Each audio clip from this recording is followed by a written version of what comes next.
जी, तो राम राम आप सभी को। शुरू करें आज की क्लास को।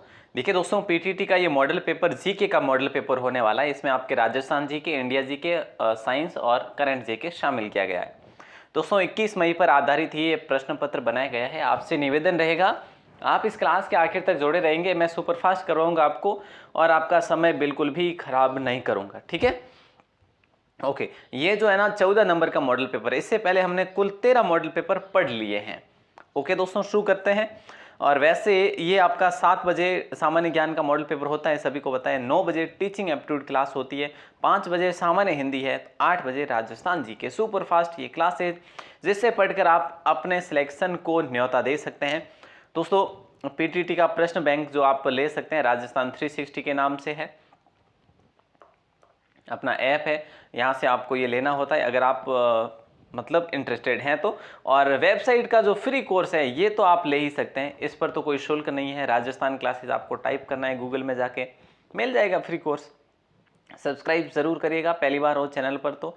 ओल्ड पेपर अपलोडेड है ऑलरेडी वेबसाइट पर और वहाँ पे अपने ऐप पर, दोनों पर। ऐप का नाम राजस्थान 360 है, तो ऐप अपने इसका वेबसाइट का नाम राजस्थान क्लासेज है। दोस्तों कमेंट जरूर करना, क्लास के आखिर तक जुड़े रहिएगा। पहला सवाल, जैसा कि आप लोग देख पा रहे हैं, भारत के औपनिवेशिक काल में अधोमुखी निस्पंदन सिद्धांत किस क्षेत्र से संबंधित था। दोस्तों यहाँ पे आप सभी का राइट आंसर होगा ऑप्शन बी, शिक्षा से संबंधित था। और ये जो है ना, देखो 1835 में लॉर्ड विलियम बेंटिंग ने एक प्रस्ताव दिया था, जो अंग्रेजों को दिया था, ठीक है। और वो क्या, भारत में शिक्षा का माध्यम मान लिया गया था, ठीक है। तो यही जो है औपनिवेशिक काल में अधोमुखी निस्पंदन सिद्धांत जो है शिक्षा से संबंधित था। हर्षचरित के लेखक कौन है दोस्तों। हर्षचरित के लेखक जो है वो है हर्षवर्धन के दरबारी कवि दोस्तों जो थे वो थे बाण भट्ट, याद रखिएगा, इंपॉर्टेंट सवाल है। अगला सवाल देखिए, नालंदा विश्वविद्यालय को नष्ट करने वाला मुस्लिम आक्रमणकारी कौन था। नालंदा विश्वविद्यालय को नष्ट करने वाला मुस्लिम आक्रमणकारी मोहम्मद बिन बख्तियार था। ऑप्शन सी को आप लोग लॉक करेंगे, ठीक है। अगला सवाल देखिए, अगला सवाल है कि कृष्णदेव राय ने कौन सी पुस्तक लिखी थी। कृष्णदेव राय ने अमुक्त माल्यद लिखी थी दोस्तों। क्या लिखी थी, अमुक्त माल्यद पुस्तक लिखी थी, जो कि तेलुगु भाषा में या फिर तेलुगु साहित्य में लिखी थी, ठीक है। और इनके पास तेलुगु साहित्य के सर्वश्रेष्ठ जो कवि भी रहते थे, सर्वश्रेष्ठ कवि तेलुगु भाषा के या साहित्य के, तो उन्हें कहा जाता था अष्ट दिग्गज कहा जाता था दोस्तों, याद रखना, इंपॉर्टेंट सवाल है। अगला सवाल देखिए कि भारतीय संविधान के कौन से संशोधन ने नगरीय स्थानीय सरकारों को संवैधानिक दर्जा दिया था। तो यहाँ पे ऑप्शन बी होगा 74वां, ठीक है। ऑप्शन बी को आप सभी लोग लॉक करेंगे और अगले सवाल को देखेंगे। अगला सवाल है कि विधवा पुनर्विवाह को प्रोत्साहित करने के उद्देश्य से 1871 ईस्वी में राजमुंद्री सोशल रिफॉर्म एसोसिएशन स्थापित किया गया था। तो यहाँ पे आपका राइट आंसर हो जाएगा वीरेशलिंगम द्वारा, वीरेशलिंगम द्वारा, ठीक है। ऑप्शन ए को आपने लॉक करा है। और अगला सवाल देखिए आपसे दोस्तों, अगला सवाल पूछे लेकिन उससे पहले मैं आपको बता दूं, फ्री स्टडी मटेरियल वेबसाइट पर मिलेगा, rajasthanclasses.in, टेलीग्राम जो है इस नाम से आपका, ठीक है। सबके लिंक जो है ना दोस्तों डिस्क्रिप्शन में दे रखे हैं, ठीक है। और हाँ, राजस्थान 360 ऐप पर आपको 20 रुपये में सब्जेक्ट वाइज कोर्स मिल रहे हैं फिलहाल, तो आप ज़रूर देख सकते हैं। विंध्याचल और छतपुड़ा पहाड़ियों के बीच से होकर गुजरने वाली एक नदी है जिसका नाम है नर्मदा नदी। दोस्तों जैसे विंध्याचल यहाँ पे पड़ता है, ठीक है, उसके नीचे पड़ता है सतपुड़ा। सतपुड़ा कहाँ पे है, वहाँ पे है अपने महाराष्ट्र में है, ठीक है। तो ये जैसे नदी गुजरती है नर्मदा, और ताप्ती भी वैसे यहीं से निकलती है। हमारा ऑप्शन हो जाएगा ऑप्शन ए को लॉक करेंगे, ठीक है। और अगला सवाल आपकी स्क्रीन पर है, 1420 में विजयनगर साम्राज्य में आने वाली इटली की यात्री का नाम दोस्तों आपको बताना था। और राइट आंसर आपका हो जाएगा निकोलो डी कॉन्टी। ये देवराय प्रथम के समय यहाँ पे आया था, देवराय प्रथम के समय यहाँ पे आया था। और अगला सवाल देखिए कि सूफी आंदोलन मूलतः कहाँ से प्रारंभ हुआ था। तो सूफी आंदोलन दोस्तों ये फारस यानी पर्शिया से शुरुआत हुई थी इसकी। और कब हुई थी, तो आप कहेंगे सर 10वीं शताब्दी में हुई थी, 10वीं शताब्दी में, ठीक है। अगला सवाल देखिएगा, यस अगला सवाल, निम्न में से असुमेलित है commission dispatch governor general, Wood's dispatch lord Dalhousie, Radhakrishna आयोग लॉर्ड माउंटबेटन, सार्जेंट योजना लॉर्ड इरविन, उपरोक्त सभी सही। दोस्तों उपरोक्त सभी सॉरी गलत यहाँ पे दे रखा है, लेकिन ये ऐसा नहीं है। यहाँ पे सार्जेंट योजना जो है ना दोस्तों लॉर्ड बेवेल के समय की है, लॉर्ड बेवेल के समय की, यानी ऑप्शन सी को लॉक करेंगे। बाकी वुड्स डलहौजी सही है। राधा कृष्ण आयोग लॉर्ड माउंटबेटन, ये सवाल बहुत इंपॉर्टेंट है, पूछा जा सकता है आपको। देखो वुड्स डिस्पैच याद रखेंगे, वुड्स डलहौजी है ना, वुड्स डिस्पैच, वुड्स डिस्पैच, ठीक है। तो यहाँ पे सारा कुछ जो है ना डलहौजी, ठीक है, डी से याद रखना वुड्स और डिस्पैच, ठीक है। राधा कृष्णन आयोग, तो दोस्तों यहाँ पे आप लोग कैसे याद रखेंगे, ये ऐसे याद रख लो थोड़ा सा, माउंट बेटन और राधा कृष्णन, ये जैसे है ना कृष्ण है यहाँ पे और यहाँ पे ब है, तो ऐसे याद रख लेना। सार्जेंट जो है ना ये बेवेल है, सार्जेंट जो है बेवेल है, ठीक है। अगला सवाल है मोदी वंश का संस्थापक कौन था दोस्तों, तो सीधी सी बात है कि सर यहाँ पे बहलोल लोदी को लॉक करा जाएगा। 1451 से 1489 तक जो है इसका कार्यकाल रहा था। और अगला सवाल आपकी स्क्रीन पर है, नामचिक और नामफुक क्षेत्र किस राज्य में स्थित है, और ये दोस्तों किसके लिए प्रसिद्ध है, खनन क्षेत्र के लिए है ना। ऑप्शन ए आप सभी का लॉक हो जाएगा, अरुणाचल प्रदेश में है, और यहाँ पे कोयला जो है देखने को मिलता है सबसे अधिक कोयला, ठीक है। और कोयले के लिए छोटा नागपुर की खाने भी प्रसिद्ध हैं। और अगला सवाल देखिए, नामचिक नामफुक, ठीक है, हो गया। निम्नलिखित में से ऐतिहासिक घटनाओं को उनके काल क्रमानुसार व्यवस्थित करिए दोस्तों। चंपारण, बंगाल विभाजन, जलियांवाला कांड। जलियांवाला कांड 1919 हुआ, और दोस्तों चंपारण की बात करें तो 1917 में हुआ, 17 में, और बंगाल विभाजन 1905 में हुआ। तो हम यूँ कह सकते हैं पहले तो बंगाल विभाजन हुआ, उसके बाद चंपारण सत्याग्रह हुआ, उसके बाद जलियांवाला बाग हत्याकांड हुआ। तो यहाँ पे ये हो जाएगा आपका 2-1-3, 2-1-3, यहाँ पे ऑप्शन सी को लॉक करेंगे, बेहतरीन सवाल था। अगला सवाल है, जैव विविधता का अंतर्राष्ट्रीय कार्यालय कहाँ पर है, दोस्तों कहाँ पर है, रोम में है, ठीक है। जैव विविधता का अंतर्राष्ट्रीय कार्यालय रोम में है, इटली देश की राजधानी है ना रोम। और अगला सवाल, लॉर्ड कर्जन के प्रशासनिक सुधारों के विषय में निम्न में से कौन सा कथन सत्य नहीं है, तो दोस्तों 1902 में पुलिस आयोग नियुक्त किया इसने, बिल्कुल। एंटनी मैकडोनल के अधीन अकाल आयोग नियुक्त किया, बिल्कुल सही। 1901 में सिंचाई पर एक आयोग नियुक्त किया, 1903 में ये गलत है दोस्तों। अगला सवाल आपकी स्क्रीन पर है, अरुंधति राय को मान बुकर पुरस्कार किस वर्ष में दिया गया था, और इनको दिया गया था इतिहास मतलब लेखन के कार्य में, लेखिका ये। वैसे मान बुकर पुरस्कार दोस्तों साहित्य में, लेखन में दिया जाता है। और यहाँ पे हमारा जो राइट आंसर होगा 1997 हो जाएगा। अगला सवाल देखिए, देवी चंद्रगुप्तम नाटक किसके द्वारा लिखा गया, तो सीधी सी बात है देवी चंद्रगुप्त जो है शूद्रक नहीं बल्कि विशाखा दत्त के द्वारा लिखा गया, ऑप्शन सी को लॉक करेंगे। देखो शूद्रक की बात आए जब, तो आप याद रखना मृच्छकटिकम लिखा था, मृच्छकटिकम, मृच्छकटिकम, ठीक है। और कालिदास की जब बात आए तो कुमार संभवम लिखा था, कुमार संभवम इन्होंने लिखा था, ठीक है। और शूद्रक का हमने देख लिया, विशाखा दत्त ने देवी चंद्रगुप्त लिखा था, मुद्रा राक्षस भी लिखा था, ठीक है दोस्तों। तो याद रखेंगे ना, अच्छा सवाल था। अगला सवाल आपकी स्क्रीन पर है, ऊब छठ किस राज्य का त्यौहार है, ऊब छठ जो है ना किस राज्य का त्यौहार है, तो दोस्तों याद रखना राजस्थान का त्यौहार है, राजस्थान का त्यौहार है ऊब छठ, ठीक है। ओके, भाद्रपद महीने में ये ऊब छठ मनाया जाता है। अगला सवाल है कि भारत में हरित क्रांति का श्रेय जिस सुविख्यात कृषि औद्योगिकी विज्ञ को जाता है ना, वो उनका नाम क्या है, तो सीधी सी बात है हरित क्रांति का, हरित क्रांति जाती है वर्गीस कुरियन।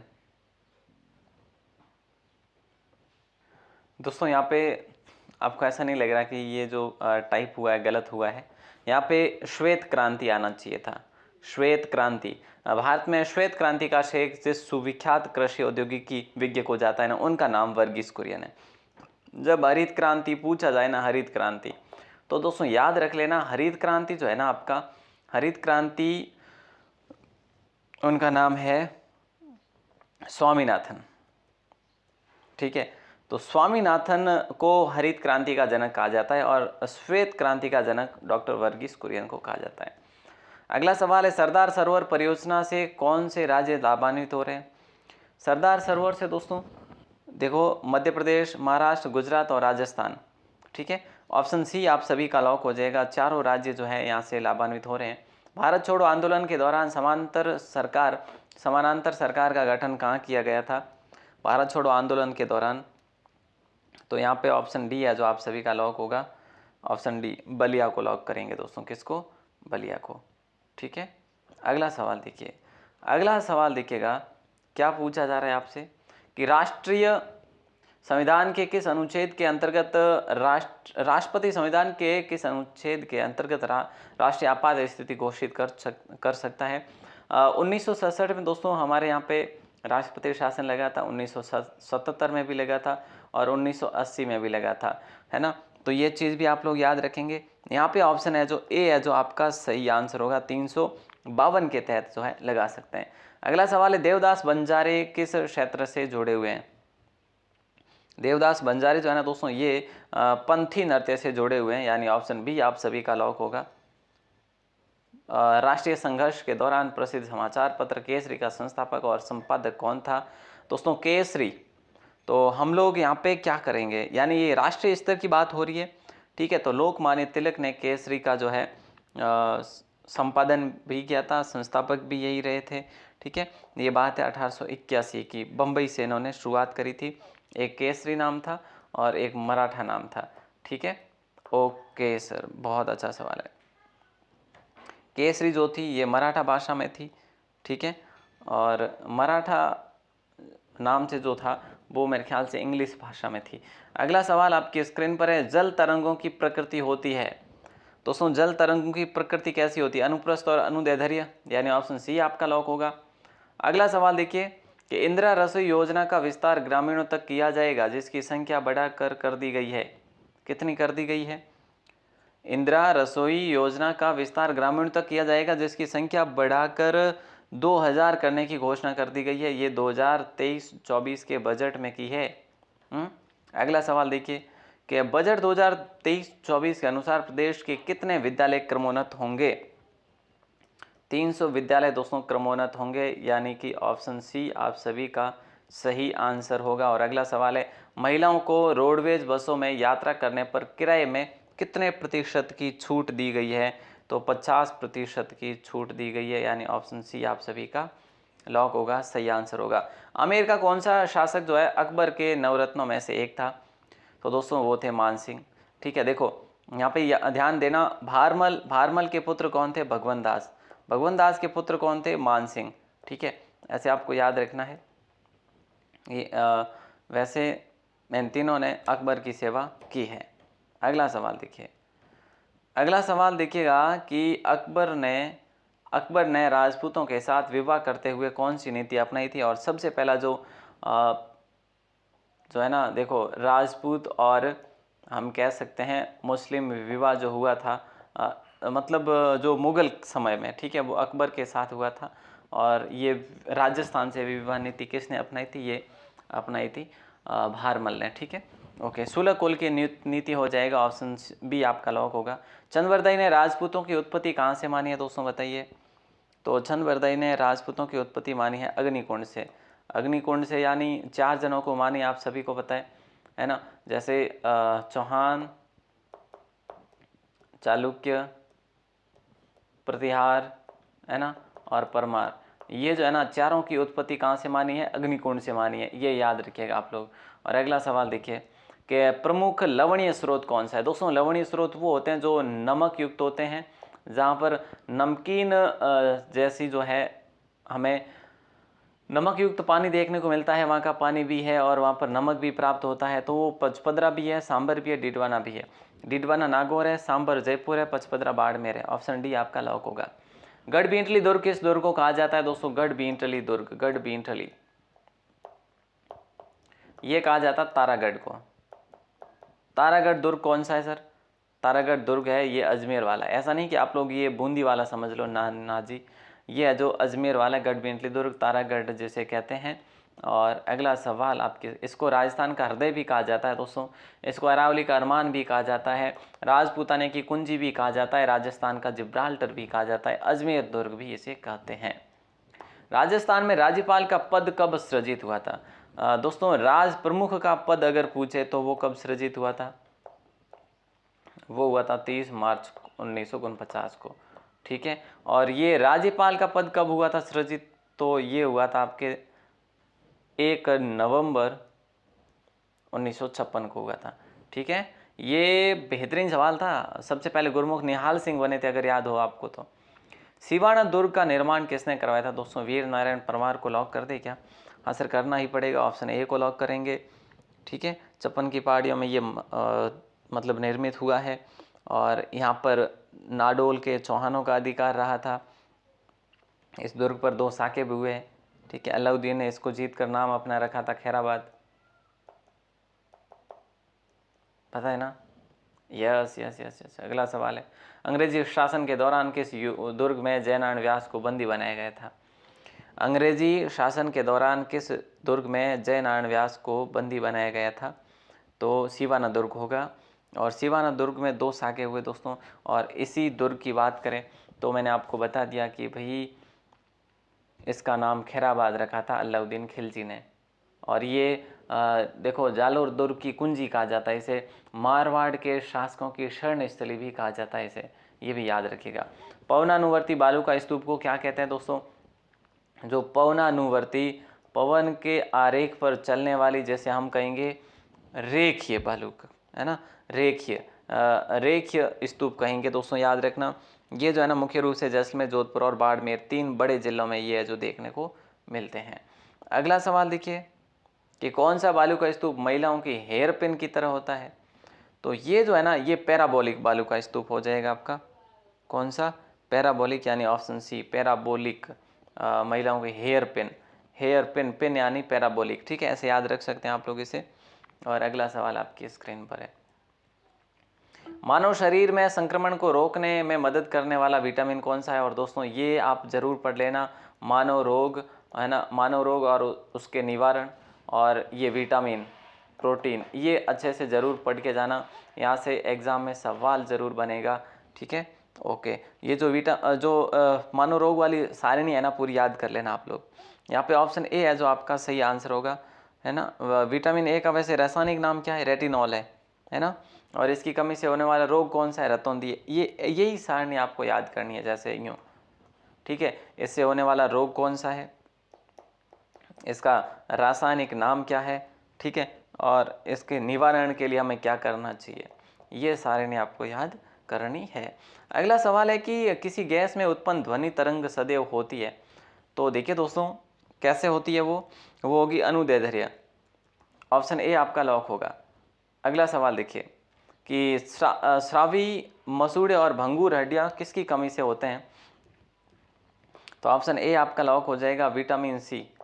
विटामिन सी को लॉक करेंगे, और ऑप्शन ए आपका लॉक हो जाएगा, विटामिन सी यानी ऑप्शन ए। अगला सवाल देखिए दोस्तों, विटामिन सी का सबसे अच्छा जो स्रोत है ना, वो कौन सा है? तो सीधी सी बात है, विटामिन सी का सबसे अच्छा जो स्रोत है वो है नींबू, या फिर आप यूँ कह सकते हैं कि भाई जो खट्टे पदार्थ होते हैं ना, वो विटामिन सी के अधिकतर जो है होते हैं। अगला सवाल है, राजस्थान विधानसभा की प्रथम महिला अध्यक्ष कौन बनी थी? विधानसभा की पहली महिला अध्यक्ष जो बनी थी वो बनी थी सुमित्रा सिंह दोस्तों। ऑप्शन बी आपका लॉक होगा। ठीक है, झुंझुनू से ये थे, और 2004 में ये 12वीं विधानसभा की अध्यक्ष बनी थी। ठीक है, ओके। सबसे पहली विधायक कौन? गायत्री देवी। सबसे पहले, नहीं सॉरी, यशोदा देवी, है ना। हाँ। अगला सवाल है, देखिए रात के समय में आवासीय क्षेत्र में शोर का अनुमत स्तर क्या रहता है? तो दोस्तों देखिए, ऑप्शन ए होगा 45 dB डेसिबल। ठीक है, और देखो रात के समय में आवासीय क्षेत्र में शोर का अनुमत स्तर जो है ना, वो 45 dB ही रहता है। यस, बहुत बढ़िया। और सुबह 6 से रात 10 बजे तक कितना रहता है? वो रहता है 55 dB। ठीक है, 45-55 याद रखना, 45 रात को, 55 दिन में।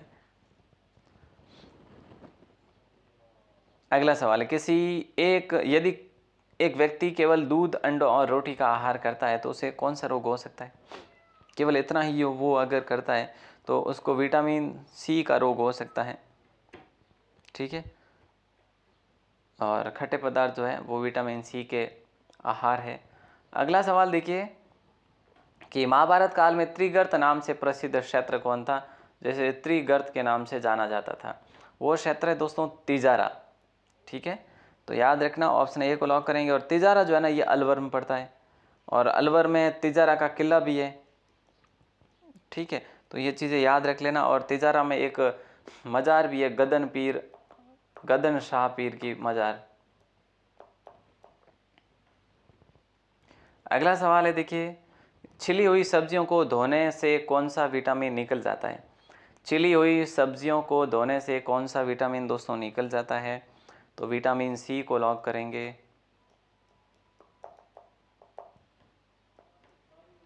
विटामिन सी आप सभी का सही आंसर होगा।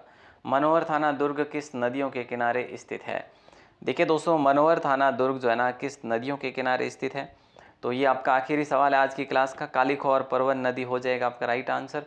और मनोहर थाना दुर्ग जो है ना, ये झालावाड़ जिले में स्थित है। कहाँ पे? झालावाड़ में, ठीक है। ओके, अब आपने दोस्तों 50 में से कितने सवाल सही किए हैं वो आप कमेंट करके हमें ज़रूर बताइए। प्लीज़ रिक्वेस्ट है आपसे, प्रश्न बैंक दोस्तों ज़रूर लीजिएगा, राजस्थान 360 ऐप पर है दोस्तों। देखो, एक डिसाइड आप करना चाहिए मेरे ख्याल से, अगर ये प्रश्न बैंक लो तो ये बेटर है। अगर आप चाहो कि नहीं हम तो वो नहीं करेंगे, तो आप ये वेबसाइट पर काम मतलब वेबसाइट का डाटा जो है, जो कंटेंट है, ये डाउनलोड कर सकते हैं, फ्री ऑफ कॉस्ट है ये। तो आपको क्या करना चाहिए, गूगल में जाना है, गूगल ओपन करना है अपना, और टाइप करना है राजस्थान क्लासेस, सिंपल सा राजस्थान क्लासेस टाइप करना है, और आपको वेबसाइट मिल जाएगी, फ्री डाउनलोड कर पाओगे। अगर ऐप में जाना चाहो तो फिर प्ले स्टोर में जाओ, ऐप का नाम लिखो राजस्थान 360, आपका अपना ऐप आ जाएगा, 49 में कोर्स मिल जाएगा। दोस्तों क्लास बढ़िया लगी हो तो सब्सक्राइब ज़रूर करें, पहली बार हैं तो। और सबसे मेन बात यह है कि आप लोग शेयर नहीं कर पा रहे हैं, अभी भी दोस्तों शेयर नहीं कर पा रहे हैं। आपको इतनी क्लासेस मिल रही है फिर भी पता नहीं क्यों। प्लीज़ रिक्वेस्ट है हाथ जोड़ के आपसे कि आप शेयर किया करें हर क्लास को, और कमेंट ज़रूर करना आज की क्लास पे दोस्तों, है ना। और ओल्ड पेपर जो है आपको ऑलरेडी दे रखे हैं, तो ज़रूर देखना। 2011 से 2021 तक सारे पेपर, 2022 तक सारे old paper free of cost दे रखे हैं। तो भाई इच्छा है आपकी तो ज़रूर देखिएगा। All the best.